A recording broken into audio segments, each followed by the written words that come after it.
नमस्कार दोस्तों, एक बार फिर से आप सभी का स्वागत है आपके अपने चैनल लाइक कैन पर। दोस्तों, आज की कहानी का शीर्षक है चादर की कीमत। लेकिन सबसे पहले चैनल को सब्सक्राइब जरूर कीजिएगा। दोस्तों, ये जो कहानियाँ होती हैं वो अक्सर हमें सीख देती हैं।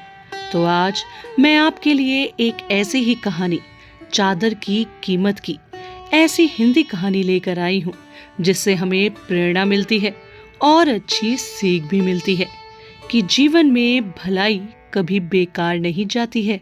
तो चलिए इस हिंदी कहानी चादर की कीमत को अब सुनते हैं। जनवरी की सर्द भरी रात थी। सड़क पर चारों तरफ सन्नाटा फैला हुआ था। दूर दूर तक कोई नजर नहीं आ रहा था। बीच बीच में सिर्फ कुत्तों के भौंकने की आवाज आती थी, जो कि सड़क की सन्नाटे को बीच बीच में चीर रही थी।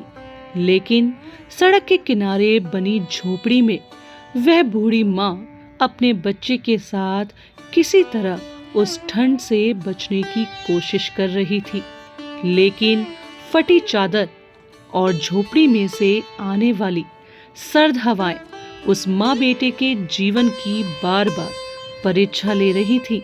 वे दोनों जितना ठंड से बचने की कोशिश करते, ठंड उतनी ही बढ़ती जा रही थी, जिसके कारण उस बूढ़ी माँ से उसका बेटा बोलता है, माँ, क्या हम हमेशा ऐसे ही ठंड से कांपते रहेंगे? क्या हम लोगों के पास अपना पक्का घर और ओढ़ने के लिए कभी चादर नहीं होगी क्या? जिससे यह सब बातें सुनकर उस बूढ़ी माँ का मन ही मन कलेजा कांप जाता था। लेकिन कभी जीवन से हिम्मत न हारने वाली वह बूढ़ी माँ अपने बेटे को संतावना देती है, बेटा, जब तुम बड़े हो जाओगे तो वो सब हमारे पास होगा जो तुम पाना चाहते हो। बस तुम अपने पैरों पर खड़ा हो जाओ और फिर तुम इतना कमाना कि चादर की कीमत तुम्हारी कमाई से कम लगे, जिससे आसानी से तुम अपने लिए चादर खरीद सकते हो। अपनी माँ से यह बातें सुनकर उस बेटे का हिम्मत जोश से भर जाता है और फिर मन ही मन सोचता कि जरूर एक दिन वह बहुत बड़ा आदमी बनेगा, जिससे वह अपने और अपने माँ के लिए चादर खरीदेगा, जिससे फिर कभी ठंड से अपनी माँ को और खुद को परेशान नहीं होना पड़ेगा। और इसी सपने को पूरा करने के लिए उस बूढ़ी माँ का बेटा अपने माँ के साथ दिन भर मेहनत मजदूरी करता और मन ही मन सोचता कि एक दिन जरूर उसका सपना पूरा होगा।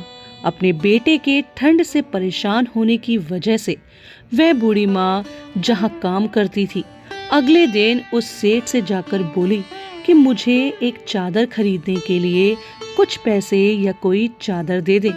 गरीब बूढ़ी माँ की बातें सुनकर सेठ का हृदय पिघल गया और उसने एक चादर दे दिया। तो वह बूढ़ी माँ अपने सेठ से चादर की कीमत पूछने लगी। तो सेठ बोला, जो तुम्हें ठीक लगे और जब तुम्हारे पास पैसे हो तब चादर की कीमत दे देना।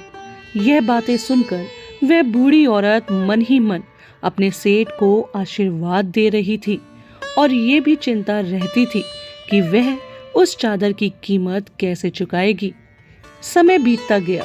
उस बूढ़ी माँ के हाथ पांव पहले के मुकाबले कमजोर हो गए और वह लड़का बड़ा हो गया, जिससे अब वह लड़का अपनी बूढ़ी माँ को काम पर नहीं जाने देता और खुद को इतना काबिल बना लिया था कि वह पढ़ना लिखना जान गया था, जिसके कारण उसे उसी सेठ के यहाँ नौकरी मिल गई।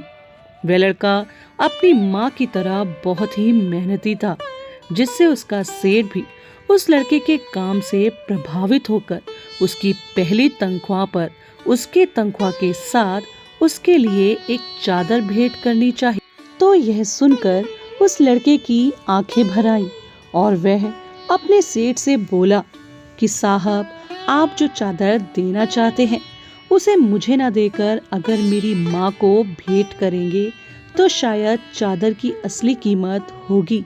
क्योंकि आज इस मुकाम पर मैं पहुंचा हूँ तो शायद इसमें मेरी माँ का ही हाथ है और इसलिए इस चादर को मेरी माँ को भेंट करना यह सब बातें सुनकर उस सेठ का हृदय गदगद हो उठा और बोला, ठीक है, अगर तुम्हारी सोच इतनी अच्छी है तो तुम्हारे माँ से मैं जरूर मिलूंगा।